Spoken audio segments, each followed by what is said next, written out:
Gracias. Ciertamente culmina en Cartagena de Indias este encuentro de medio término de la Sociedad Interamericana de Prensa, donde los temas han sido absolutamente variados, pero por supuesto la discusión central gira en torno a la libertad de expresión, al momento que vive el periodismo en ciertos países de la región. Quizás los tres más nombrados han sido Venezuela, Cuba, Nicaragua.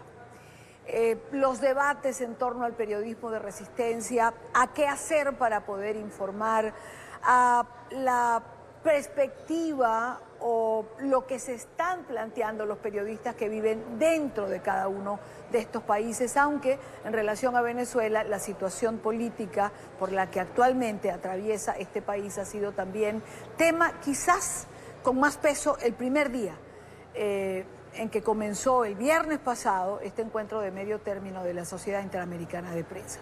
Nos acompañan en la tarde de hoy Héctor Chami, Jairo Libreros, analistas frecuentes, ya casi permanentes ambos de NTN 24, y con ellos precisamente quiero comentar lo que han sido estos 3 días.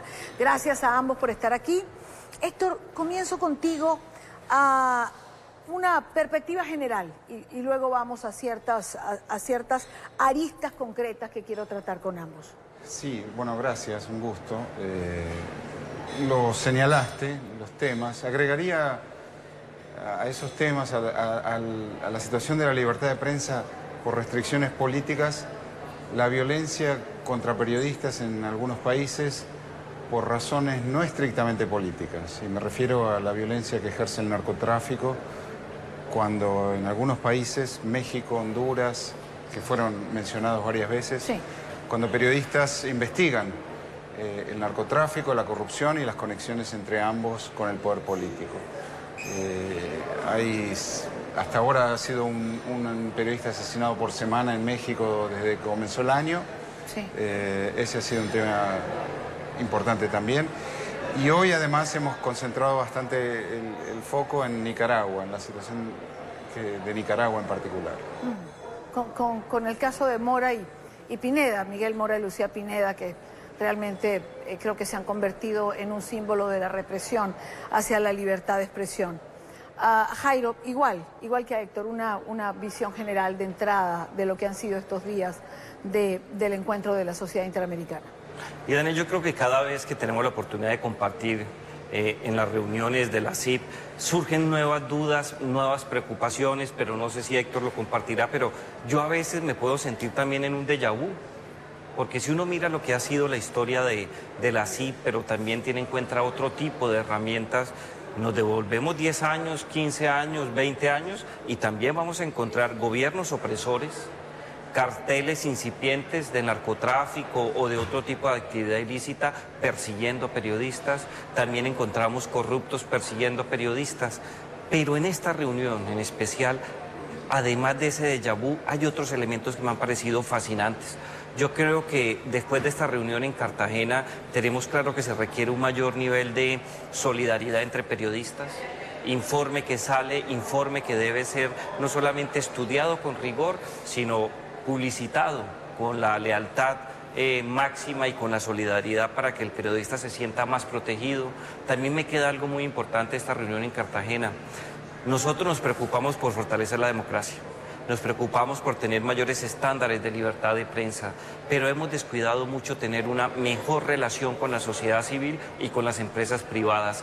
Y yo creo que en este punto podemos encontrar una nueva garantía de seguridad y una mayor legitimidad, no porque no existiera, sino mayor legitimidad en el sentido de que el mensaje del periodismo investigativo llegue mucho más lejos. De acuerdo a lo que ambos han dicho o a la visión que ambos tienen de lo que se ha discutido o lo que nos ha dejado este encuentro de medio término, Héctor mencionó México. Tú mencionaste un déjà vu, porque hace muchos años tratamos los mismos temas. Eso me lleva a un planteamiento que hiciera Pedro Vaca de la FLIP de Colombia, y quiero ir a eso. ¿Por qué en ciertos países como Colombia, por ejemplo, se ha disminuido el asesinato de periodistas, mientras que en México no hay quien lo pare? ¿Qué hizo Colombia que aumentó el costo político de matar a un periodista. ¿Qué no ha hecho México, donde matan a un periodista por semana, Héctor? Esas son las lecciones que México debería aprender, porque es verdaderamente así. La violencia contra periodistas en Colombia era mucho más generalizada 10 o 20 años atrás. Pero ha habido un poco la solidaridad que Jairo hablaba dentro de Colombia. Ha aumentado el costo político, decía Sidania. Efectivamente, y eso es una sociedad civil vigilante, activa y compenetrada con la causa. Y esa debería ser una de las lecciones fundamentales para casos como México, por ejemplo. ¿Qué no ha hecho México que ha hecho Colombia, Jairo? Y Daniel, yo creo que me mantengo en la apreciación original, pero quiero agregar dos cosas que son vitales. Colombia ha invertido mucho esfuerzo en un ejercicio, no sé, popperiano, tal vez de ensayo y error, en el sentido de tener estructuras que protejan de una mejor manera en términos preventivos y en localización a los periodistas en riesgo. Colombia lamentablemente tuvo que desarrollar una cultura de gestión de riesgos en materia de periodismo, y yo creo que México todavía no ha querido asumir esa lección aprendida, como muy bien lo dice Héctor. Aquí en Colombia se aprendió, hay que exportarla.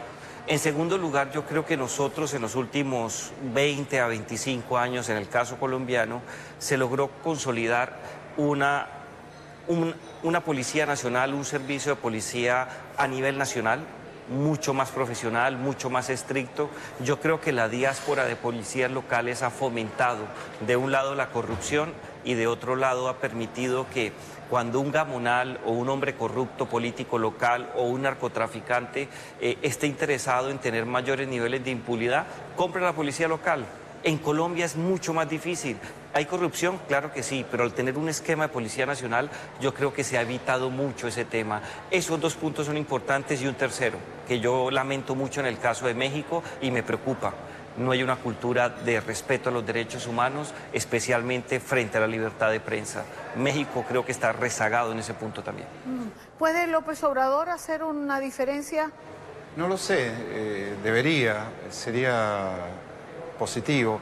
Creo que además en Colombia ha habido, en relación al tema, voluntad política por parte de varios gobiernos seguidos, además, gobiernos con diferentes orientaciones, diferentes prioridades, pero una férrea voluntad política en ese tema, en los últimos 3, 4 gobiernos.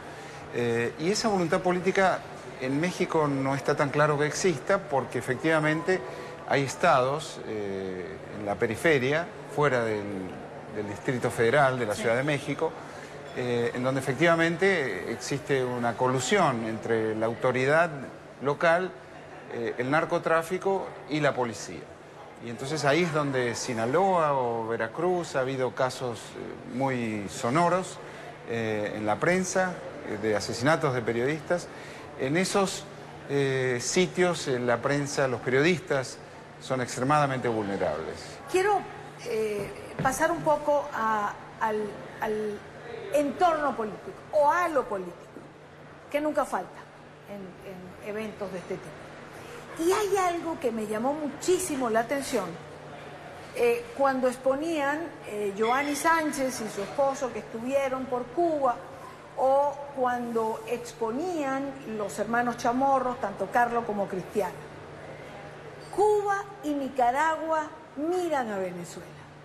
Cuba y Nicaragua pareciera que, de acuerdo a lo que pase en Venezuela, ellos tienen una oportunidad de ser libres, o de tener o de un cambio de régimen, o de otra perspectiva.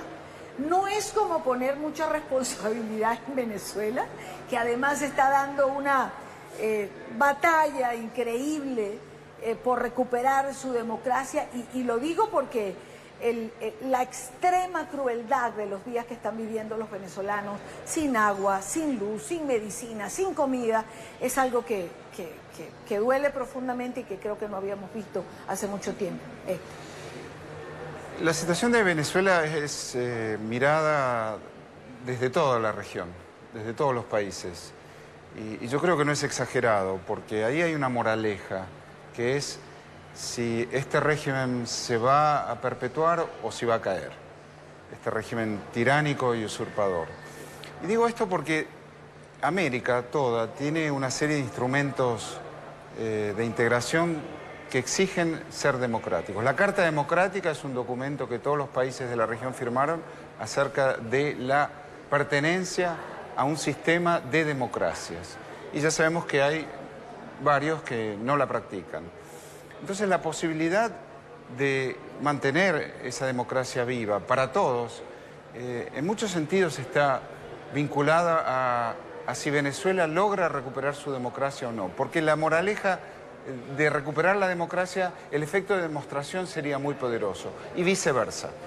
La perpetuación y la eventual estabilización del régimen de Maduro sería una muy mala señal para los demócratas del resto de América. Es decir, que tanto Nicaragua como Cuba igual prenden una vela diaria, más o menos, ¿no? Y le sumo a alguien más, Bolivia. Bolivia también tiene la barba en remojo siguiendo la situación venezolana de la mano de Cuba y de Nicaragua. Y Dania, el efecto dominó que puede producir la caída de la dictadura, como dice Héctor, en beneficio de la democracia y los demócratas en América Latina, claro que es importante y se va a dar. Yo me atrevería a decir que si de aquí al 20 de octubre, 8 días antes de las elecciones presidenciales en Bolivia, se cae la dictadura, Evo pierde las elecciones. Y muy seguramente el desenlace en Cuba y en Nicaragua va a tomar otros rumbos institucionales, pero también va a precipitar la caída de los regímenes y en el corto plazo la llegada a la democracia.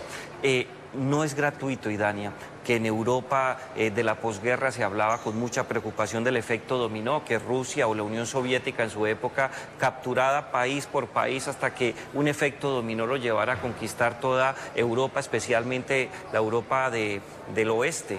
¿Eso qué quiere decir, Idania? Que muchos países sí siguen esto con angustia, con estrés y con mucha ilusión. Los demócratas queremos que se caiga la dictadura, pero hay muchas personas que no quieren eso. Es más, hasta piensan conquistar el poder en otros países para replicar el modelo. Es decir, Venezuela es un punto referencial en este momento. Y lo pongo sobre la mesa porque también escuché a lo largo de estos 3 días gente que decía, bueno, Venezuela es un caso del que todos estamos atentos, pero no hay que olvidar a Nicaragua, no hay que olvidar a Cuba. Héctor, ¿son comparables? En algún sentido sí, pero en una dimensión dramática no. Y es lo que señalabas hace un momento. Semanas sin luz, sin agua, meses, si no años, sin comida y sin medicinas. Ningún otro de estos sistemas autoritarios está en una situación comparable a esa. Hay represión, no hay libertad, hay censura, sí, pero no existe una dramática situación humanitaria que califica, recién se me ocurrió pensar, bueno, ¿qué quiere decir un genocidio? Que hemos leído sobre genocidios hechos con armas, hemos leído sobre genocidios hechos de otro modo, con otra metodología. Claro. Y esta es una metodología con hambre, exactamente. Sí. Y esta es una metodología de exterminio. Exacto. Donde no hay luz, no hay agua, no hay comida y no hay medicina. Hay una política de exterminio. Y que además, me aventuro a decirlo, lo he dicho, es una política de agresión al vecino, porque esos millones necesitados naturalmente emigrarán, seguirán emigrando a países vecinos. Bueno, ¿hay una política de exterminio en Venezuela? Sí. Es decir, cuando la Constitución venezolana dice que hay que garantizar la vida, bueno, creo que solo ese principio ya engloba a todos los demás. Hay una gran discusión en un momento determinado si hay una política de exterminio que se aplique en Venezuela, si hay un genocidio. Personalmente pienso que lo hay, basta solamente con revisar las cifras que se producen en los últimos años de Venezuela. Y Dania, tú tienes que tener en cuenta que desde el punto de vista de la responsabilidad de los estados en el derecho contemporáneo, ellos incurren en responsabilidad por acción y por omisión. Y por omisión, la responsabilidad en última instancia es tan grave como la comisión, por un motivo muy sencillo, y tú lo mencionabas. Las cartas políticas son, en esencia, filosóficamente normativas. objetivas, establecen los parámetros y las razones de ser a conquistar con el paso del tiempo. Y el paso del tiempo son gobiernos demócratas que gestionen políticas públicas. Si no se gestiona, hay una responsabilidad por omisión. En el caso venezolano, lo mínimo, hay una política pública de persecución, de genocidio, por omisión.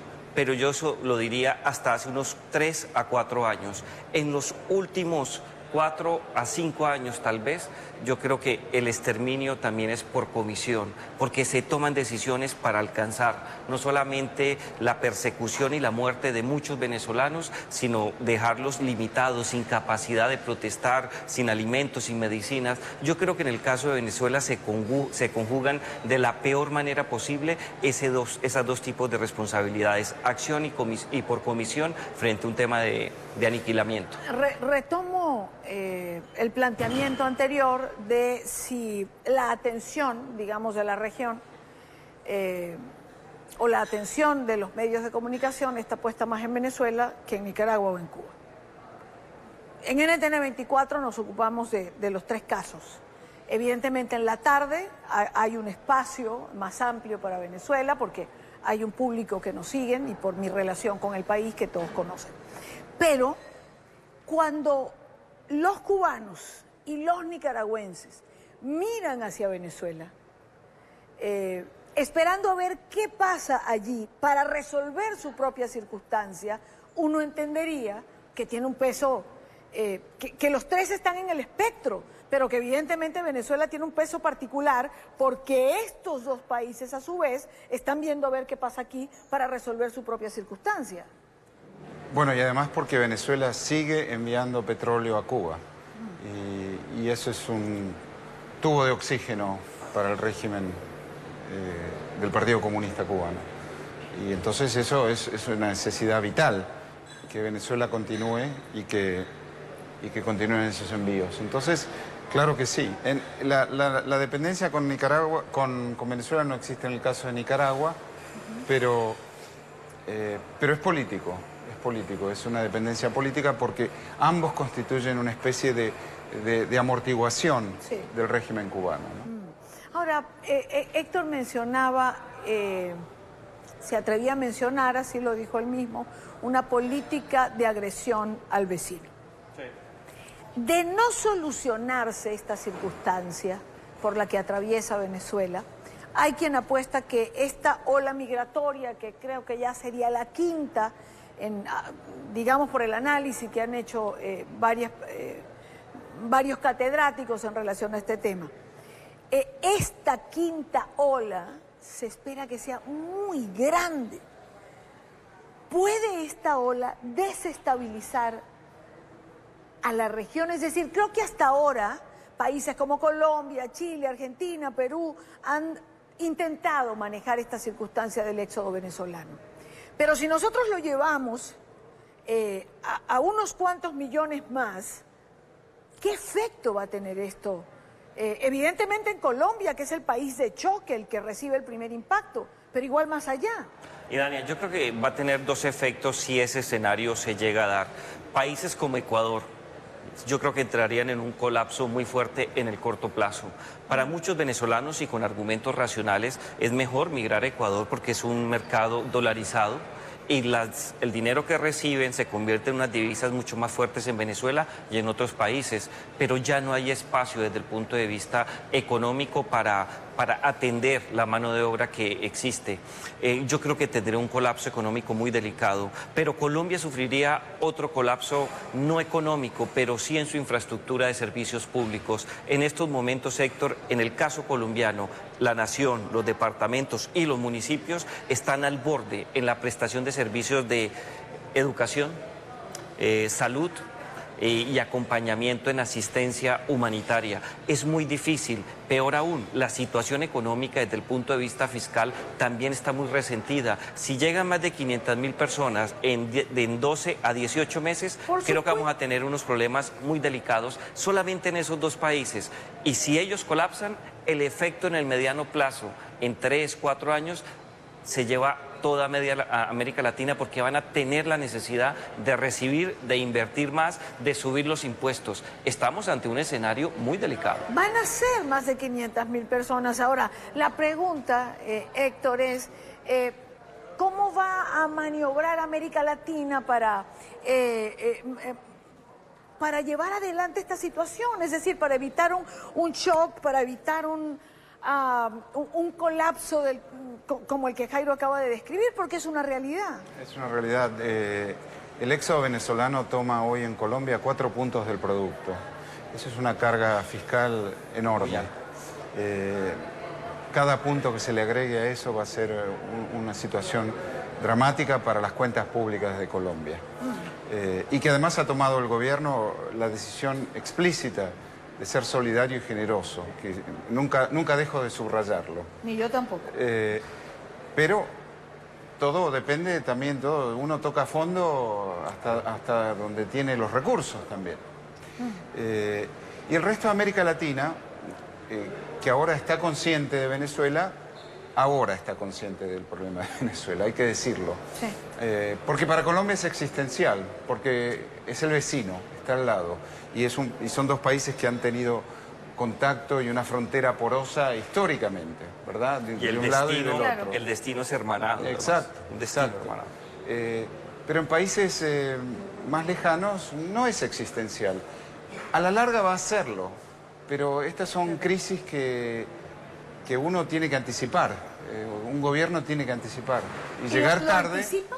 ¿Lo anticipa No todos, América no todos. Latina? No porque todos. hay países, uno puede pensar, más distantes, es cierto, australmente más distantes. Chile, Argentina, pero igual va a ser de un impacto. No tengo las cifras, se calcula cuánto hay en Argentina, 1 millón y algo. No, bastante menos que eso. 150.000. Sí, creo que 150.000. Yo difiero siempre de la estadística, quizás la mía es exagerada, pero no creo que sean 50.000. No importa. 150. Ok, pongamos que llegan 50.000 más, 100.000 más. Eso impacta igual cualquier presupuesto nacional. Absolutamente. Absolutamente. Y además genera todos los problemas colaterales en términos de infraestructura, como decía Jairo, pero también en términos de seguridad interior, en términos de salud pública, en términos de educación y puede ser un sistema rebasado. Ya está Venezuela en términos de migrantes a la par con Siria, luego de más de una década de guerra civil devastadora como tuvo Siria. Venezuela no tuvo esa guerra, pero tuvo una guerra en otro sentido. Ahora, la pregunta es, cuando vamos a lo que es la región, el impacto de todo esto que puede llevarse las economías, ¿seguimos pensando que solo con un cerco diplomático y con sanciones vamos a salir de un régimen criminal capaz de aplicar una política de exterminio a su propio pueblo? Y Dani, yo creo que esas medidas han generado algunos efectos realmente positivos, pero no son suficientes. La comunidad internacional más temprano que tarde va a tener que tomar decisiones mucho más estrictas. Algunos hablan de una intervención humanitaria aplicando la responsabilidad o el deber de proteger esa famosa doctrina que académicamente diseñó y la puso por lo menos en Naciones Unidas Kofi Annan en su momento, en el 2005. Y yo creo que no se puede descartar bajo ningún presupuesto que por garantizar la supervivencia y el futuro de la nación venezolana tengamos que hacer uso de ella. ¿Es aplicable, Héctor, el 187? Es decir, ¿gana Venezuela presionando a Guaidó o desacreditando a Guaidó en todo caso? ¿O criticándole salvajemente, como lo está haciendo algún sector? Es aplicable en combinación con otros instrumentos, con instrumentos del derecho internacional, con la responsabilidad de proteger, con el Estatuto de Roma que habla y tipifica crímenes de genocidio, de lesa humanidad y el crimen de exterminio. A propósito, el presidente Guaidó en Cúcuta, esa noche del 23 de febrero, habló del crimen de exterminio, por acción o por omisión, precisamente, y lo describió tal cual. Entonces, todo instrumento... Es aplicable, pero en dos vías, es decir... Siempre necesariamente, porque además que pida el presidente la intervención extranjera tiene que ser acompañada por la decisión de intervenir, por la voluntad de hacerlo. Y de en este caso sería Estados Unidos, que ha dicho... Bueno, que no ve en este momento esa posibilidad. Bueno, pero la pregunta es, volvamos al 23 de febrero. ¿Sí? Sí. El ingreso de ayuda humanitaria no ocurrió. El régimen lo impidió, como había dicho, como hizo y como luego se vanaglorió de haberlo hecho. Y esto es solo un poquito de lo que somos capaces de hacer, dijo Delcy Rodríguez esa noche. Bueno, ayer, por cierto, leí en alguna cuenta de Twitter que decía prohibido olvidar y ponían la frase. Exacto, y bueno, ahora entonces... la ayuda humanitaria está ahí, sigue en los mismos depósitos donde estaba, al lado del puente. Bueno, ¿cómo vamos a hacer, cómo va a ser la comunidad internacional para que se haga efectiva el ingreso de ayuda humanitaria? Bueno, ahora interviene la Cruz Roja, es decir, la Cruz Roja Internacional va a ingresar parte, entiendo, de esta ayuda humanitaria, no de toda, pero finalmente se ha llegado a un acuerdo. Hemos tenido que escuchar ayer a Diosdado Cabello, por ejemplo, diciendo que la Cruz Roja introduciendo esta ayuda es un logro de la revolución, lo cual es un cinismo absoluto, ¿no? Pero bueno, la pregunta es, y te la traslado, Jairo, a Juan Guaidó, ¿hay que fortalecerlo dentro y fuera? A él hay que acompañarlo, hay que darle mayores garantías, tanto a nivel internacional, especialmente en el marco del Grupo de Lima y de la OEA, pero también hay que darle un acompañamiento interno. Se requiere un mayor proceso de asistencia. Muy seguramente para muchos venezolanos su figura es muy atractiva, pero otros ya discuten su liderazgo y si está haciendo las cosas bien. Y ese tema requiere no solamente acompañamiento, sino una protección especial, un trabajo mucho más sentido. Pensar que simple y llanamente por haber proclamado que él era el nuevo presidente de Venezuela, las cosas se van a solucionar, no es ser ingenuo, en cierta medida es chocante con la realidad. Se requieren más cosas, se requiere acompañamiento, se requiere mayor paciencia, se requiere liderazgo, y la comunidad internacional y organismos como la OEA son vitales para eso. Vamos ya llegando al final de esta media hora que quería analizar más o menos lo que se había planteado en este encuentro de la Sociedad Interamericana de Prensa. Y quiero cerrar con una pregunta para ambos. ¿Hay esperanzas para la región? ¿Hay esperanza para Venezuela, Cuba, Nicaragua? ¿Podremos los latinoamericanos ver el futuro con optimismo? Sí, sí, los latinoamericanos queremos democracia. Eso en todas partes. Nadie quiere gobiernos que se quedan en el poder para siempre, nadie quiere las restricciones a las libertades. Queremos democracia y libertad. Y es una convicción firme de las sociedades latinoamericanas. Y tenemos mucho con qué trabajar por eso.